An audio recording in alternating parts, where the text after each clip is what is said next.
Welcome and thank you for joining us for today's WorkSafe webinar. WorkSafe systems-based health and safety to reduce manual handling and other injuries. My name is Cameron Ling and I'll be your host today.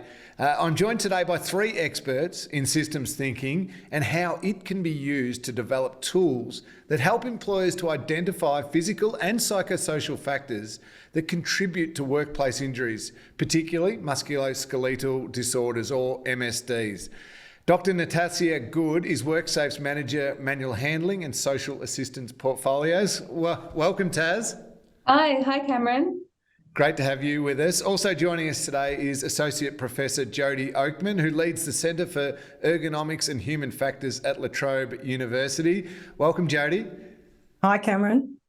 Great to have you with us as well. And also joining us again, who was with us last year, Professor Sharon Newnham is the Head of School Psychology and Counselling at the Queensland University of Technology. Sharon, great to have you back again. Thanks, Cameron. Welcome to all of you, and as I mentioned, thanks for joining us. Today's session is going to run for around about 45 minutes in length, and in the first half of the session, we'll explore the tools that have been developed with WorkSafe Victoria and industry partners that are changing the ways we think about hazards, such as musculoskeletal disorders, and how employers can mitigate their risk. Then we're going to open it up to you, the audience, for question time. You'll see in the right-hand side of your screen, that's where the chat box is. You can use that, and please feel free to enter your questions whenever you want. Put them in there, hit enter, and then those questions will feed through to me, and I'll have them ready to go to ask on your behalf. Righto, let's get straight into it. Could I start with you, Taz? System-based health and safety is a fascinating subject.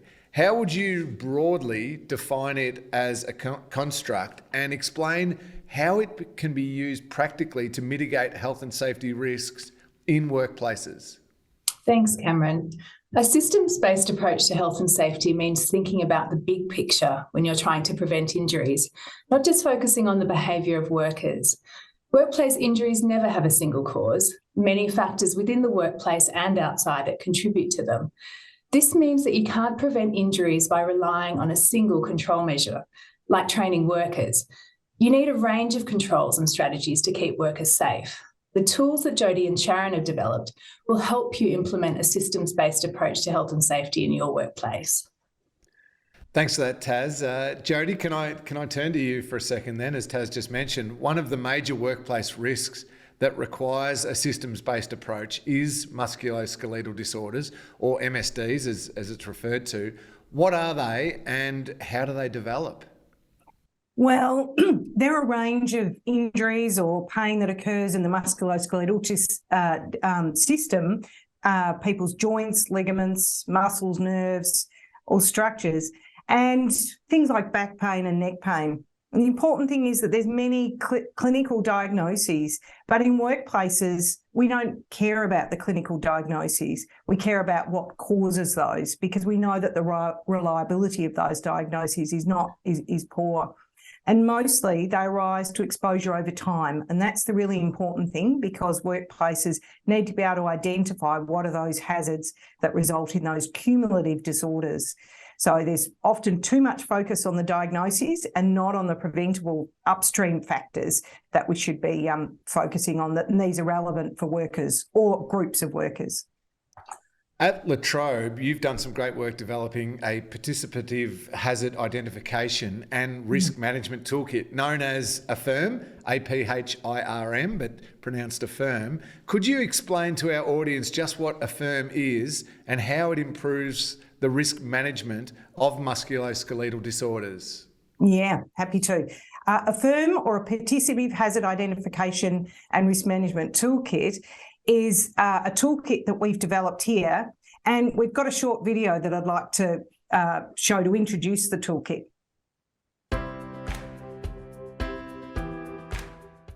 Work-related musculoskeletal disorders, MSDs, are a major occupational health and safety problem in Australia.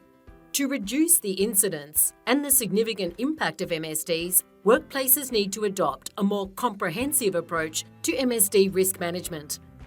MSDs are caused by workplace physical and psychosocial hazards. However, most workplaces only focus on the physical factors and do not include the psychosocial factors. Effective MSD prevention must include identification and control of both physical and psychosocial hazards, and include input from workers to ensure risk controls are effective and appropriately targeted. A participative hazard identification and risk management toolkit, or APHIRM, is a cloud-based tool developed by a team at the Trobe University to help your workplace more effectively manage the prevention of MSDs. Affirm provides a comprehensive set of tools and resources to support you in managing both physical and psychosocial hazards using the one tool. Automated reporting, which provides targeted information about your workplace hazards to assist with developing effective risk controls. Enables you to benchmark your results to measure success.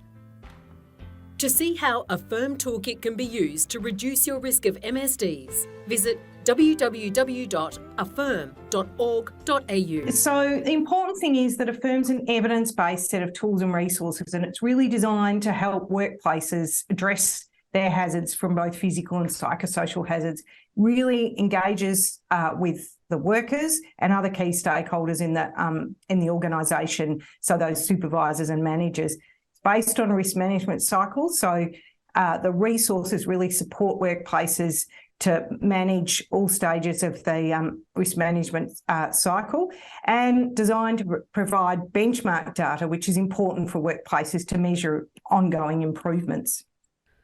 Why do we need Affirm in our lives, Jody? Because it's really designed to address those gaps that we know exist in current practices. So it addresses the complexity that Taz talked about, that it really identifies both those physical and psychosocial hazards, rather than those more traditional linear approaches we've taken, which just address hazard by hazard. And importantly, it really helps workplaces to identify a large range of psychosocial hazards, which include things like the working hours of people, how much work people have got to do, job design issues, how much control, pace of work, and also those important social relationships, such as the communication with management, with your co-workers and supervisors, the sort of cultural aspects of work, and of course the important physical hazards, but they're ones that we're being traditionally more comfortable with dealing with. So Jody, how exactly does it work? It works because it helps workplaces to address those things they've found difficult. So those psychosocial hazards, it provides them with tools to identify what they are, and then importantly to develop risk controls with worker participation throughout the process. So it really follows that plan and prepare, hazard identification, sources of risk, action plan and review. So people are comfortable with that, but it gives them tools to actually help address those problems or those some of those issues people have felt with identifying psychosocial hazards. So Jody, I see that Affirm has been around in a digital platform since 2019, with a range of sectors using it effectively.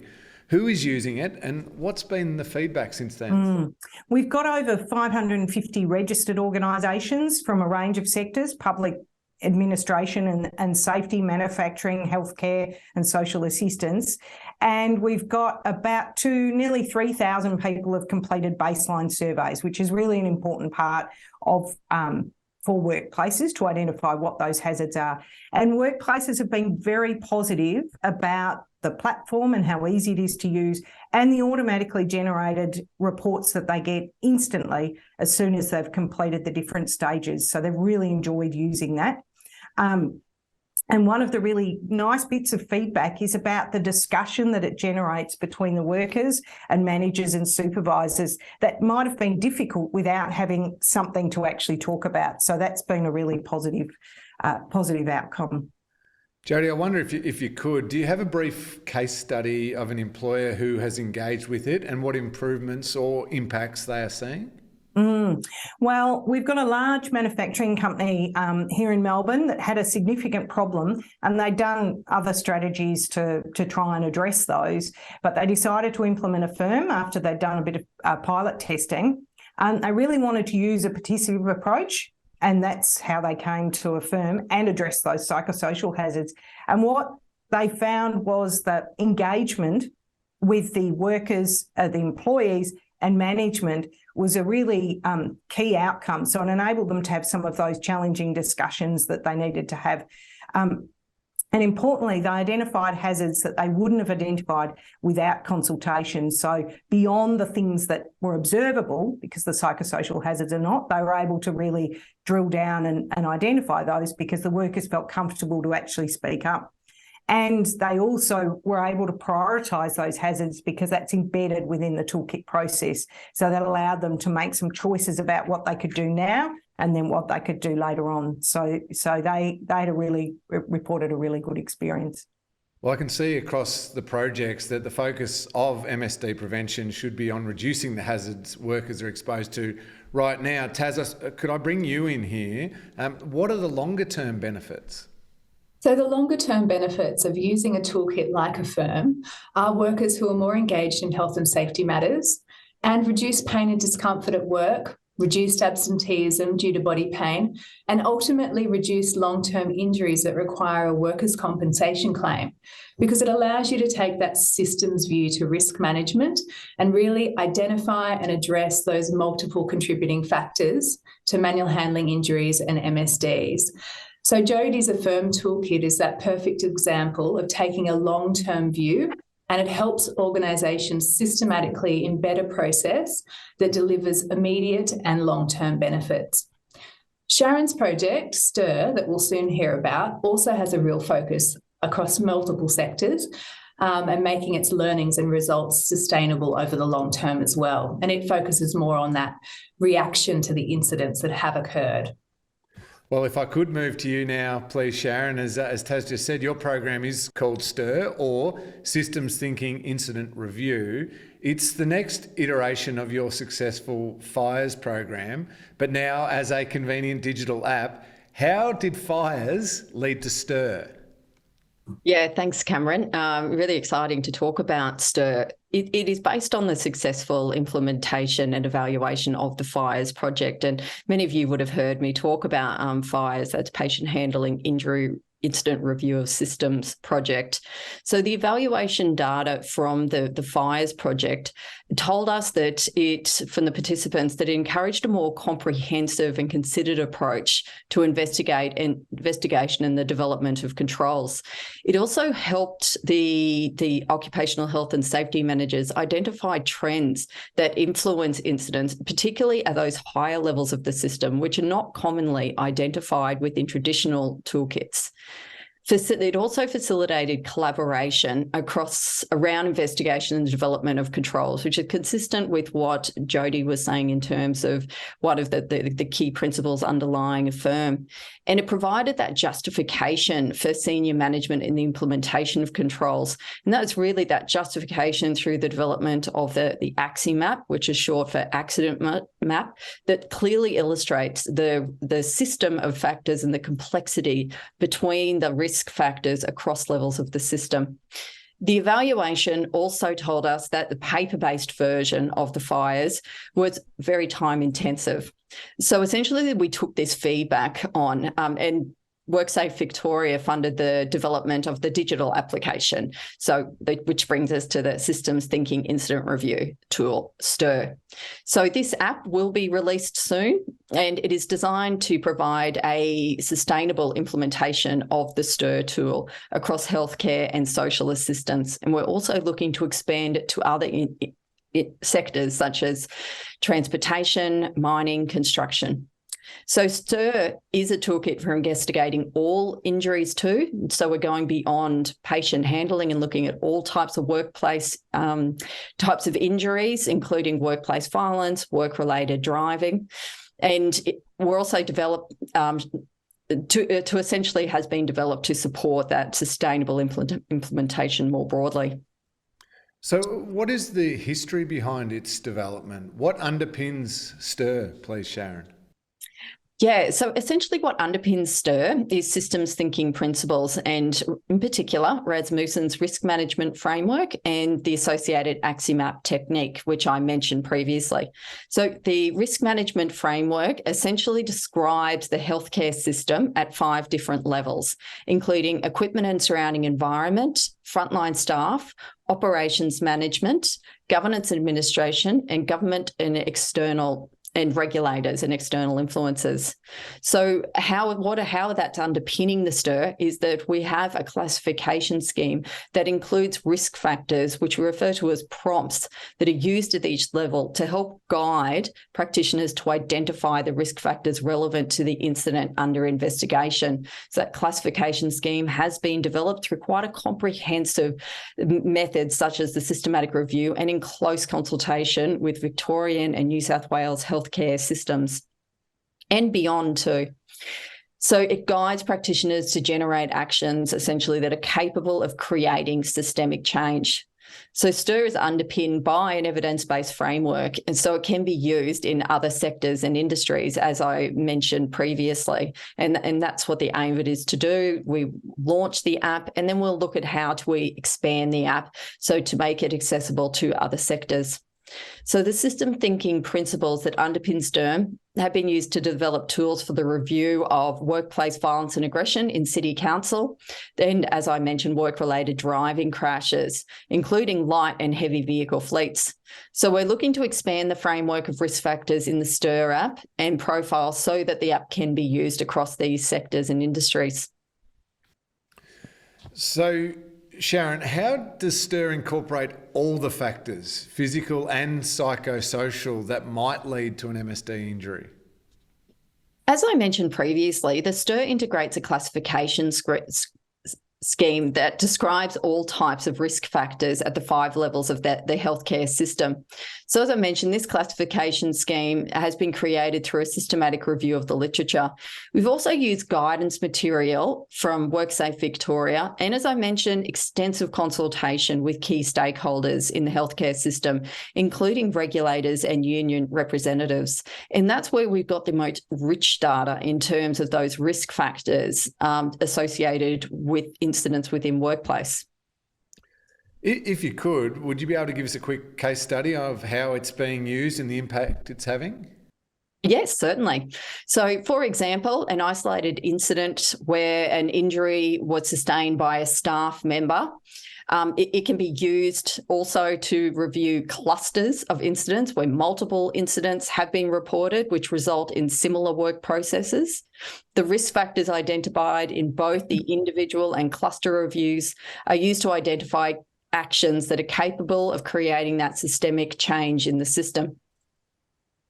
Thanks, Jody and Sharon, for both explaining these great examples of how your resources can be used for best results in workplace health, especially to mitigate MSDs.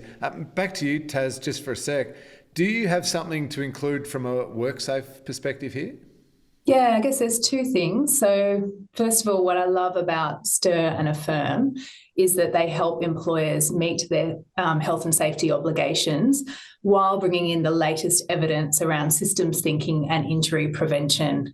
So Jodie's app really addresses that hazard identification and control requirement. And the STIR app really addresses that review and revision of risk controls provision. But the second point is that both Affirm and STIR are free, practical, and easy to use. They both allow employers to assess the multiple factors that can influence how people work, not just a single point of failure.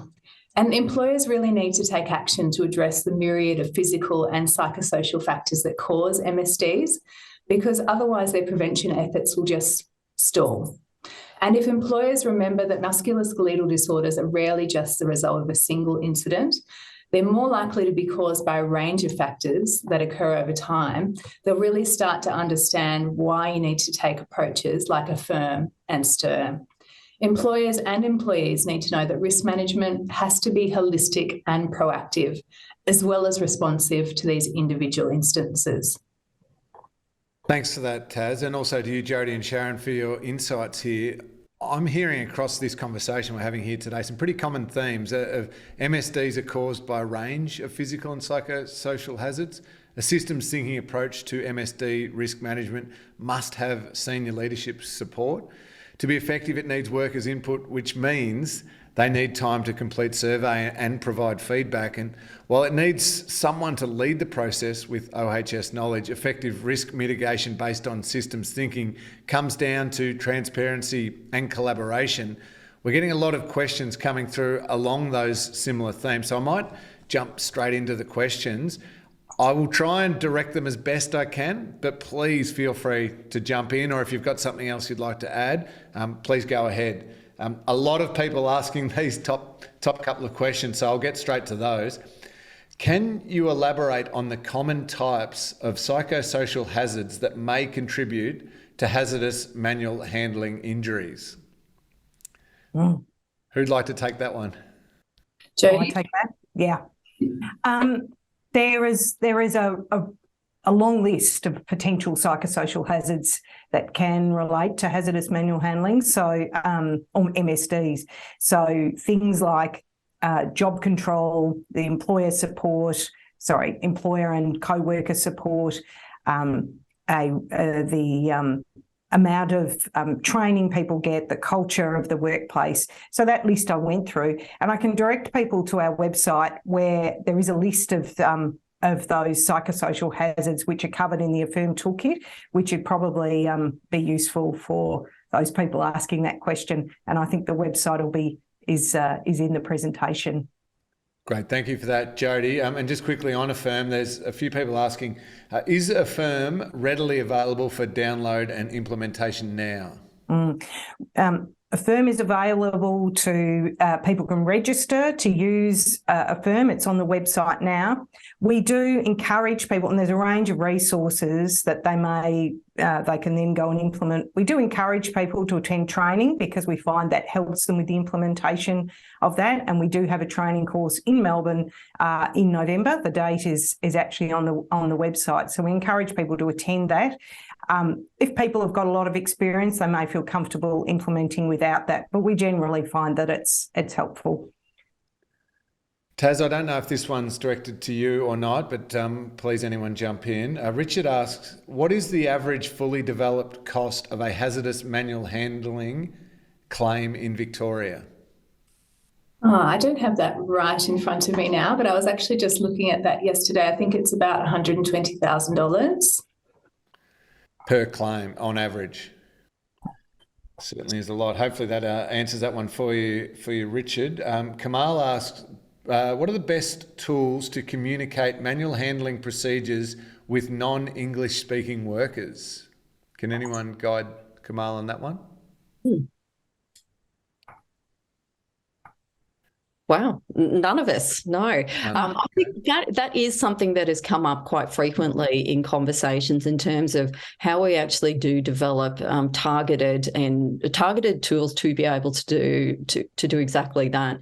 To my knowledge, and I'm happy to be corrected, there isn't a lot out there at this point in time. I think there's certainly a need to be able to do this, particularly when we're focusing on risk factors associated with gig economy. And so it's something that's certainly on my agenda to look at development of some tools to do that most effectively. On a broader sense, there are tools available in terms of developing the skills of supervisors and identifying risk and managing those risks effectively. So I think that the principles underlying communication can be similar. It's just the messaging may need to be targeted. Can I jump in there? Because we have worked with people from various levels of literacy and English, not English as a second language, and we provide some suggestions within the Affirm Toolkit about how to actually address that.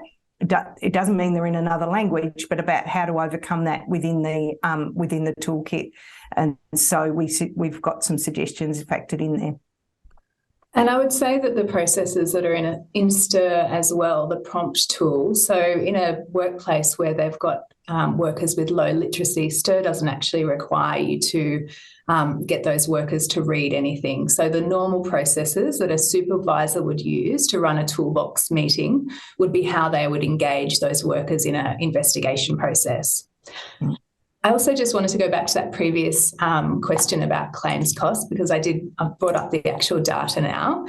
And so the average cost of a manual handling claim in 2021, the fully developed claim cost is $152,000. But important, so a bit more than what I said. So it is very large, but also importantly, there's those claims that result in a secondary mental injury, which is always a risk with those manual handling injuries, because we know they're also a result of all these psychosocial factors. And the average claims cost for those secondary mental injuries are $750,000. So that's why it's so important that workplaces are addressing those psychosocial factors as well as the physical risks. Thank you so much for clarifying that one, Taz. I really appreciate it. And I've got helpful advice here on one of our audience has put in on the WorkSafe website. This is, in answer to Kamal's question before around across other languages. The WorkSafe website, worksafe.vic.gov.au. This is a bit long-winded, but please stick with me. /resources, /compliance code, communicating occupational health and safety across languages. Might be a little bit of guidance there to go to as well. So thank you to whoever it was who sent that one in. Really appreciate it. This one to you, Jody. Does Affirm cover an ageing workforce? That's a good question, and one I really like to tackle. It comes up a lot. Actually, Affirm tackles psychosocial and physical hazards for all workers. And so one of the things that we often get asked is what about our ageing workforce or other personal related factors, how much exercise people do, people's physical characteristics.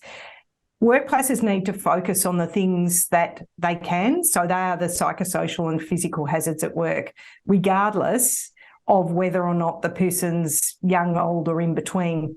If we address those appropriately, that makes it a safer workplace for all workers. So it incorporates the older workers. So we shouldn't be just targeting older workers. We need to make sure the workplace is appropriate for all. We do have an ageing workforce. There's no question about that, but that actually puts the onus on us making a really good quality workplace for all of those workers, but also for those younger workers, because we want them to be able to sustain the distance. And we do need to make sure that we've got things in place to ensure we've got sustainability of work, because we know that most people are going to have to work for longer than perhaps they anticipated, and particularly with the current sort of environment that we've got. Great, thank you, Jody. Sharon, I might start this one with you, but then Jody, please jump in. Is there a cost associated with the apps? No, the apps are free and accessible via the website. So the STIR app, it will be launched within the coming months, and Jody, the Affirm app is already there. I'll hand that over to you to explain where that's actually located. Yeah. So the Affirm app is free, as we said before. People who want to go to training need to pay for the training, but it is a modest cost in relation, in particular if you take into account the $150,000 average claims cost. But the toolkit and all the resources there are free. Great, thank you to both of you for that one. You might need to help me with this one. How does this compare to Perform? Do you have an awareness of Perform? That's a question for me. Yeah, if you're happy to take that one, Jody. Happy to take that. That's another one we get asked quite a lot. It's a good question. Perform focuses on the sort of physical aspects of work. It's a great tool. It's well used and people use it, but it doesn't incorporate our tool. The Affirm tool incorporates both those physical and psychosocial hazards. It's the only one in Australia. We've just done a review of all the tools, and it's only one of 3 worldwide. It's one of the most comprehensive approaches to MSD prevention there is worldwide. So, encourage people to get on board and use it, because it's a local Melbourne developed tool. Can I also just make a comment too about when you might use both of those tools? So Affirm focuses on a specific hazardous manual handling task. And that's what's really, so you could use it to just look at the physical risk factors associated with a hazardous manual task, while Affirm lets you look at the work design. So it's looking at all the risks that a particular worker might face and trying to address them from that more holistic level. So, and there's no reason why a workplace can't do both. And it might be that you would use Jodie's toolkit and you might identify some specific issues with a specific task. And you might think, okay, well, I need to look at the physical risk factors associated with that task. But in many instances of, this is from Jodie's experience, when those physical risk factors come up, it'll be quite evident what the higher order control that you need to be using is. And if you look at our guidance, there's lots of examples of higher order controls. So when those physical risk factors are identified using Jodie's toolkit, you'll be able to use that information as well to actually improve the higher order controls that you've got in place too. Great, thanks, Taz. Sharon, can I direct this one to you? Just a little bit of clarification here. I think Professor Newnham hinted that STIR bases on AXIMAP. Can you advise the differences between AXIMAP and STIR, what they are? Would be great to add ICAM to comparison as well. Does that make sense to you, Sharon? Yes, it certainly does. So in the training of the systems thinking investigation or incident review tools that we've developed, we look at the evolution of accident causation models from simple linear models to complex linear models to systems thinking. ICAM falls more in that complex linear model where it has some systems thinking principles embedded within it. How STIR goes beyond that, or Rasmussen's risk management framework in particular, that it looks at risk factors across the system, and the system has been described in healthcare at 5 different levels, and same with other systems that we've worked in. So the AXIMAP technique is designed to actually look at identifying risk factors across those levels, and in particular looking at the relationships between risk factors within and across levels of the system. So it's identifying that complexity across the system, which is not traditionally done in investigation tools, including ICAM. Fantastic. Thank you for that, Sharon. Jodie, another question, or quite a few people asking around Affirm. Would Affirm be able to be used by employers to assist with risk assessment and management of psychosocial hazards independently of manual handling risks? I think the question's asking about addressing mental health issues as well. Well, that's a good question. There is a new version or an expanded version of Affirm that will be launched early next year, which will incorporate a stress-related mental health outcome. So organisations can choose, if organisations have a stress-related mental health disorders problem as opposed to an MSD's one, there'll be some options to actually choose the expanded version of the toolkit. So yes is the answer. And I guess also just from the risk factors that Affirm is already addressing, it's a comprehensive suite of all of the factors that contribute to injuries, MSDs and other injuries as well. So even without that stress measure, if you start using the Affirm toolkit and you start making progress on those psychosocial factors, you will be addressing mental health issues as well. Yeah, thank you. Thank you. This one's, I think, a practical one. A few people want the answer to. Can the apps be used offline for those who work remotely? Good question. And given that STIR is at the final stages of development, I can certainly ask that question to the developers.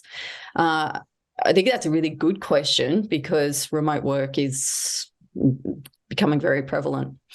So I will investigate. Great. So there is a paper version available of Affirm within the toolkit. We do encourage people to use the app-related ours is an online platform because it's easier for the data analysis. But if there are occasions where you need to perhaps get surveys to people who are out of any form of contact, it is possible via using the paper versions. Thank you. The surveys can also be completed on people's mobile phones, can't Correct. they? Yeah. Yes, they can. They can. Right, Jodie, another one about Affirm. Would the Affirm Toolkit be a good approach to use when addressing the upcoming amendment to the OHS Act in relation to psychosocial hazards?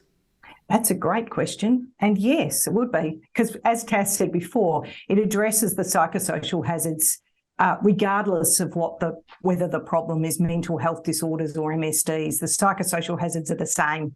So yes, it would put organisations in a really good place to demonstrate that they've identified what their psychosocial hazards are. Great, thank you, Jodie. Taz, this one probably to you, I think. How is WorkSafe using information and practical applications such as these toolkits? So this is the really exciting thing about STIR and Affirm as well, and why I'm so keen to encourage you all to sign up to them. Okay, so with STIR, it has an industry reporting function set up. So when we're looking at the healthcare and social assistance industry, WorkSafe will get a summary, so totally de-identified and at that industry level of all of the risk factors and the types of injuries that are happening. And that'll give us amazing information and insight into the contributing factors to workplace injuries in the healthcare and social assistance industry. But another really important part of the STIR app is that it allows organisations to make recommendations for regulators and other government agencies that are outside of their control. So say they wanted to make recommendations about our guidance or other things. I'm not necessarily saying that we would implement them, but we'll be able to look at them from that system perspective and identify trends in the recommendations that are coming up. And we'll be able to take action on them and work with other government agencies to try to get this systemic change into the system that is so desperately needed in healthcare. The Affirm Toolkit, once we've got great quality data, we'll be really hoping to work with Trobe University to do the same. So at the moment, Jodie's developing some case studies around looking at organisations and how they've been using the Affirm Toolkit and the higher order controls that they've implemented as a result, and we'll be publishing them on our website. But once we've got, a few years of really good quality data, we'll be able to look at the factors that are really predicting those MSDs in workplaces. And then we'll be able to give workplaces even more specific and evidence-based advice about what they should be doing. Great, thank you for that, Taz. That makes a lot of sense. I can probably jump in just to support there, because this is absolutely hot off the press this week, that what we're finding with the analysis with the data that we have, the nearly 3,000 cases, is that it's really important for workplaces to identify their hazards that are relevant to their workplace. That's where it matters. So you really need to. That's what's great about Affirm, is that it's tailored to workplace at workplace level, which is what we know is really important for developing those controls. So they're really relevant to those particular work groups within those organisations. So that tailoring at workplace or work group level is really important. Thanks for that, Jodie. Just a question here on STIR, Sharon. Does STIR apply to manufacturing and warehousing industries? Yes, well, it certainly does. So the process and the steps underlying STIR are the same regardless of the industry or sector. The profile that has been set up at the start of the STIR app as it exists now is set up for asking questions relevant to healthcare and the healthcare setting. But the risk framework, the classification scheme, we've used systematic reviews of the literature in several areas, including workplace violence and aggression, workplace occupational driving, patient handling more broadly. So essentially it would be pretty much the same. If there is opportunity for development of that in the future. But the framework can certainly be used in that sector at this point in time. What we need to do in the future to ensure that it represents the most comprehensive list of risk factors across all sectors is an additional research exercise to look at doing a systematic review and close consultation with key stakeholders in those sectors to ensure that it does actually represent all those key risk factors. If you think about it, how the bottom of the framework in terms of equipment and surrounding environments and frontline staff level, there's potential there could be movement or looking at different ways and terminology in the risk factors. But when you're thinking about it from a systems thinking perspective, those risk factors at the higher levels of the system should be the same regardless of the sector or the industry that's using the tool. So it may need some modification, but certainly it would be more comprehensive than existing traditional review investigation tools. And just for organisations who want to get a flavour of what the content is, so the FIRES Toolkit and the Systems Thinking Principle videos are all published on our website. So we can put the link into the chat on that. And that's a paper-based tool. So while that's specific to healthcare, you'll be able to see the sorts of questions and you'll be able to see how they would apply to your different context. Great. Lots of questions coming through. I'm probably going to run out of time to ask all of them, so I apologise for those. But this one I will ask because it's a very, very critically important topic at the moment, given recent events. Ruth asks, both of these apps could capture sensitive information from participants. How do you ensure this information is stored securely? It's a good. We're in universities, and universities are extremely risk adverse, and their security systems are some of the best in the nation and internationally.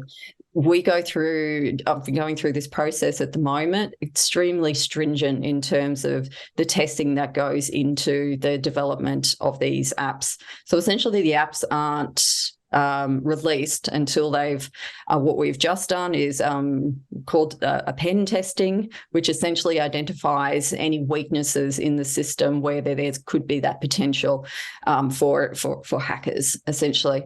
So from the QUT perspective, very secure. But also an important part to note is that the data is actually, most of the data that's collected is completely de-identified as well. So other than the organisation name of, the person signing up to register to use the app, it doesn't connect names to data otherwise. And that's for no names either. And that's a really important part of the investigation and the principles underlying the tool too, because it's not about identifying individuals. It's not about identifying blame in the system. So we ask specifically within the training, do provide any identifying information within these incident reviews. And if you're going down that path, it means that it's not aligning with systems thinking principles. And that's where in the training we start to deviate you away from that thinking and towards what are the systems and the processes that could be potentially contributing to this incident. Fantastic. Thank you so much to everyone who's asking questions. There are so many more there. I wish I could get to all of them, but we're probably going to run out of time, unfortunately. Systems thinking applies to all industries and every workplace, as you've spoken about. Employers need to take action to address the physical and psychosocial factors that cause injuries like MSDs. Employers can access the Affirm Toolkit that Jodie's been talking about at www.affirm.org.au. Please email Sharon at s.newnham@qut.edu.au or Jodie at j.oakman@latrobe.edu.au for more information and sign up for training on how to do it or register to use one of the terrific toolkits that we've just chatted about. I see that you've both got training and workshops coming up soon. So if you want more information on those, please email Sharon or Jodie. Thank you, Jodie, first of all, for joining us. Really appreciate it. Thank you. And thank you to you, Sharon, for joining us again this year and taking us through STIR. Yeah, thanks for the invitation. And really important, those messages that you're both pushing out there are really, really important. So anyone who wants more information, please grab them. Thanks also to you, Taz, for your contribution today. Really appreciate it. Thank you. That finishes up this session. I hope that you found it interesting and informative. This webinar and everything that's been spoken about will be available online next month so that you can view it at any time and just refer back to anything that Jody, Taz or Sharon have spoken about. We do appreciate any feedback on Health and Safety Month and all of our webinars. So a survey will go out to everyone who's joined us today. Please don't do what I normally do, which is see a survey and delete it. Please fill it in and send it back to us. We would really appreciate to make sure we're getting those key messages absolutely spot on for you, your workmates, your employers, employees everywhere across Victoria. And you can win something, one of 5 $100 gift certificates. Winners will be notified by the end of November via email or phone number, depending on what you've supplied. We're going to make a note on screen shortly of a list of the contacts that we've talked about today that you may find helpful if you're an employer looking for these great resources that we've just discussed. If you have any requests for further information, we recommend you to please get in touch with us. And remember, if there is something you want to discuss urgently when you're at work, please contact the WorkSafe advisory line. And don't forget that the emergency line is open 24/7. So please don't hesitate to get in touch. Thank you so much for joining us today. All the best. Have a great rest of the day.